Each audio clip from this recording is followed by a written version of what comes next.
नमः संस्कृताय साथियों, स्वागत है आप सबों का सरल संस्कृत संभाषण यूट्यूब चैनल। मित्रों, यदि आप पहली बार इस चैनल को देख रहे होंगे तो सबसे पहले आप क्या करेंगे, सब्सक्राइब कर लेंगे इस चैनल और नोटिफिकेशन बटन को ऑन करेंगे। जब भी मैं आपके लिए आता हूं कोई वीडियो नया सा लेकर के कोई क्लास, तो आपको सूचना तुरंत मिल जाएगी। इसलिए आप क्या करें, सबसे पहले इस चैनल को सब्सक्राइब करना है, नोटिफिकेशन बटन को ऑन करना है। आइए हम सब संज्ञा प्रकरण के अंतर्गत उकालो ह्रस्व दीर्घ प्लुतः इस सूत्र को पढ़ते हैं। इससे पूर्व हम लोगों ने प्रत्याहार विधायक सूत्र को देखा, आदिरंतेन सहिता। ठीक है, आदि ही अंतेन सह इता। और अब हम पढ़ने जा रहे हैं उकालो ह्रस्व दीर्घ प्लुतः। ठीक है, यह सूत्र कैसा है? कोई भी सूत्र को पढ़ने से पहले आप ये देखें कि ये सूत्र करता क्या है, इस सूत्र में कितने पद हैं। ठीक है, इस दृष्टि से आपको पढ़ना है। और पूर्व से यदि आप सूत्र को याद कर लेते हैं, वृत्ति को याद कर लेते हैं, तो बहुत ही लाभ मिलेगा आपको समझने में। फिर समझने में समय नहीं लगेगा, तुरंत समझ जाएंगे। रटा नहीं रहेगा, सूत्र याद नहीं रहेगा, वृत्ति याद नहीं रहेगी, तो फिर आपको दिक्कत होगा समझने में थोड़ा सा। इसीलिए आप क्या करें, प्रतिदिन सूत्र को याद करें, पाठ करें, याद कर लें, वृत्ति याद कर लें, और फिर आप अर्थ लगाएं। देखिए मजा आएगा पढ़ने में। तो चलेंगे सीधे हम सूत्र की ओर। अब आप यहां देख रहे होंगे उकालो ह्रस्व दीर्घ प्लुतः, दिखाई दे रहा होगा आपको। ये देखिए उकालो ह्रस्व दीर्घ प्लुतः जो है, आप पहले इसका क्या करें, पदच्छेद कर लें। ठीक है ना, क्या करें, पदच्छेद। तो उकालः, फिर है अच, फिर है ह्रस्व दीर्घ प्लुतः, तीन पद है। ठीक है, उकालः अच ह्रस्व दीर्घ प्लुतः, संधि होकर के यहाँ उकालो ह्रस्व दीर्घ प्लुतः हुआ है। ठीक है, वृत्ति देख लीजिए इसका, उच्च उच्च उश्च वह वांकाल इव कालो यस्य शोच क्रमात् ह्रस्व दीर्घ प्लुत संज्ञा स्यात्। देखिए आपको यहाँ ह्रस्व दीर्घ प्लुत संज्ञा मिल गया ना, एक पद में है ना, ह्रस्व दीर्घ प्लुत संज्ञा स्यात् सप्रत्येकम उदात्तादि भेदेन त्रिधा। इतना जान गए हम लोग। ठीक है, उच्चारण करेंगे आप इसी तरह, याद कर लेंगे। अब हम अर्थ लगाएंगे, पहले पदच्छेद करेंगे। आपको हमने क्या कहा, उकालः, फिर अच, फिर ह्रस्व दीर्घ प्लुतः। उकाला जो है यह प्रथमा विभक्ति एक वचन में है, अच भी प्रथमा विभक्ति एक वचन का है, और ह्रस्व दीर्घ प्लुतः भी प्रथमा विभक्ति एक वचन का है। ठीक है, अब यहां देखिए कहते हैं उश्च उश्च उश्च, एक ह्रस्व उकार है, दूसरा उससे बड़ा दीर्घ उकार है, और उससे भी बड़ा तो प्लुत उकार है। तो यही तीनों मिलके वह बहुवचन में, उकार का, ह्रस्व उकार का बहुवचन वह हो गया। ठीक है, प्रथमा विभक्ति एक वचन में क्या हो गया, वह। और वही षष्ठी बहुवचन में यदि जाए, जैसे भानु शब्द का भानवः बोलते हैं, तो उ शब्द उ है, उससे जस प्रत्यार है, जस में अस आया, यण संधि कर दीजिए, उ को वह करिए, स्व को विसर्ग करिए, वह हुआ। और उसी प्रकार उस शब्द से जब आप आम प्रत्यय ले आएंगे तो फिर आम लाने से वाम हो जाएगा। तो वह वाम अर्थात वाम काल का रहा, मैंने इन उकारों का जो समय है, एक मात्रिक उकार, ठीक है, द्विमात्रिक और त्रिमात्रिक, इन त्रिमात्रिक उकार के उच्चारण काल के समान उच्चारण है जिस अच का है ना, वांग काल इव कालः यस्य स्वः अच, सोच, संधि हो गई है। क्रमात्, बोले वह क्रम से क्या, बोले ह्रस्व दीर्घ प्लुत संज्ञा स्यात्, वह क्रम से ह्रस्व दीर्घ और प्लुत संज्ञा होता है। उसकी कौन सी संज्ञा होती है, तो ह्रस्व संज्ञा, दीर्घ संज्ञा, प्लुत संज्ञा। यदि किसी स्वर का उच्चारण काल एक मात्रिक उकार के काल के समान है तो वह क्या हो गया, उसकी कौन सी संज्ञा, ह्रस्व संज्ञा। जैसे पलक झपकते ही एक मात्रा लगता है, एक सेकंड लग गया, एक पल, तो ये हो गया उससे ज्यादा, तो वह हो गया दीर्घ। एक पल में आपका क्या हो गया, ह्रस्व, और उससे ज्यादा दीर्घ, और उससे ज्यादा प्लुत। नहीं तो आप सरल ले लें, अब उदाहरण सामान्य आप लौकिक में देखें, सुबह सुबह मुर्गा बोलता है कुकरू, माने पहले धीरे, उसके बाद जोर से, उसके बाद उससे भी जोर से। तो ये सूत्र जो है ह्रस्व दीर्घ प्लुत संज्ञा विधायक सूत्र है, ध्यान दीजिएगा। यह सूत्र जो है संज्ञा सूत्र है। संज्ञा सूत्र की कौन सी संज्ञा, तो कहते हैं ह्रस्व दीर्घ प्लुत संज्ञा। ह्रस्व दीर्घ प्लुत संज्ञा विधायक संज्ञा सूत्र है। जी जो भी सूत्र है, जिन सूत्रों को आप पढ़ना चाहते हैं उन सूत्रों को जाने कि ये कैसा सूत्र है।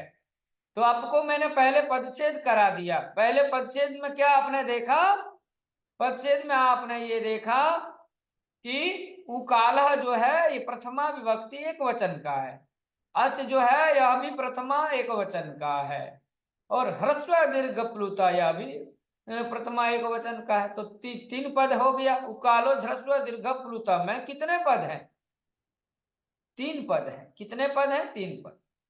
और यह संज्ञा सूत्र है, ठीक है, संज्ञा, दीर्घ संज्ञा और प्लुत संज्ञा विधायक। अब इसका अर्थ आपको हमने क्या कहा, वो ध्यान से देखें आप सब। कहते हैं कि यस्य स्वरस्य, जिस स्वर का उच्चारण काल, जिस स्वर का उच्चारण काल, उ इति अस्य उच्चारण काल सद, जैसे उकार के उच्चारण काल के समान, ह्रस्व उकार के उच्चारण काल के समान जिस स्वर का हो उच्चारण, ठीक है, एक मात्रिक, जैसे एक मात्रिक उकार के उच्चारण काल के समान उच्चारण होता है जिस भी अच का, सह स्वर ह्रस्व, वह स्वर ह्रस्व के नाम से ह्रस्व नामना ज्ञायते। जैसे अ इ उ रि लृ एते स्वरा ह्रस्व संज्ञकाः सन्ति, 5 ह्रस्व स्वर हैं। प्रश्न होगा आपसे कितने ह्रस्व स्वर हैं, तो आप क्या कहेंगे, 5। पंच ह्रस्व स्वरा, तो अ इ उ रि लृ एते स्वराः ह्रस्व संज्ञकाः। अब दीर्घ के लिए मैंने क्या कहा, यस्य स्वरस्य उच्चारण काल, जिस स्वर का उच्चारण काल, ठीक है, यस्य स्वरस्य उच्चारण काल दीर्घ उकार इत्यस्य, है ना, उकार इत्यस्य उच्चारण काल सदृश, अर्थात द्विमात्रिक उकार के उच्चारण काल के समान है जिस अच का, करें सह स्वर, ठीक, वह स्वर दीर्घ नामना ज्ञात, अर्थात उसकी दीर्घ संज्ञा हो, ठीक है, ठीक है, ह्रस्व संज्ञा नहीं, उसकी कौन सी संज्ञा, दीर्घ संज्ञा, दीर्घ नामना ज्ञायते। जैसे आ ई उ री ए ऐ ओ औ एते स्वरा दीर्घ संज्ञकाः सन्ति, इनकी कौन सी संज्ञा, दीर्घ संज्ञा। एते दीर्घ स्वरा, आ ई उ री, ये सब ए ऐ ओ औ, ये क्या कहलाते हैं, दीर्घ संज्ञक। अब आइए तीसरे नंबर पे प्लुत। कहते हैं प्लुत का क्या, बोले यस्य स्वरस्य उच्चारण काल, जिस स्वर का उच्चारण काल, है ना, त्रिमात्रिक उकार इत्यस्य उच्चारण काल सदृश, त्रिमात्रिक, ठीक है, त्रिमात्रिक उकार के उच्चारण काल के समान उच्चारण होता है जिस अच का, ठीक है, स्वर, जिन स्वरों का, अर्थात चाहे कोई भी वर्ण हो उन स्वरों में, तो बोले सह स्वर, वह स्वर जो है प्लुत नामना, प्लुतः नामना जाए, प्लुत के नाम से वह जाना जाता है। जैसे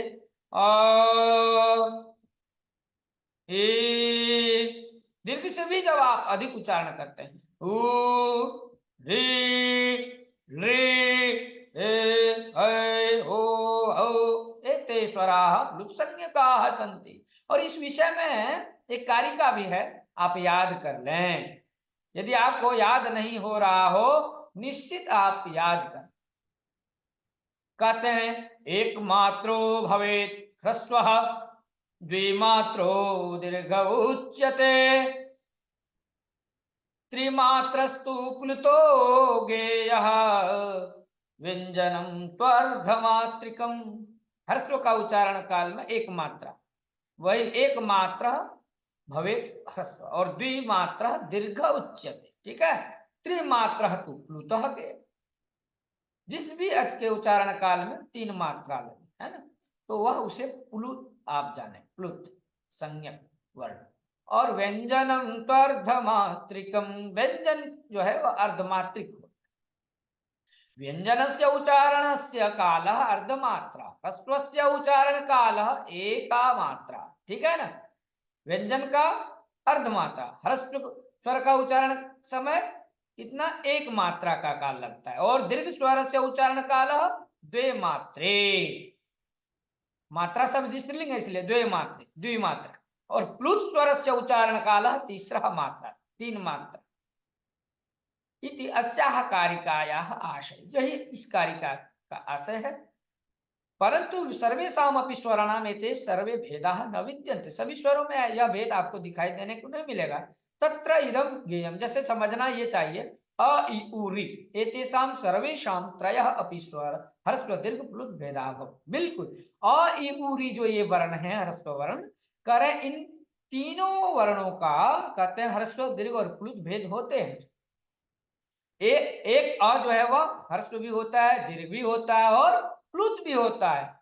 उसी प्रकार ई भी, उ भी, री भी।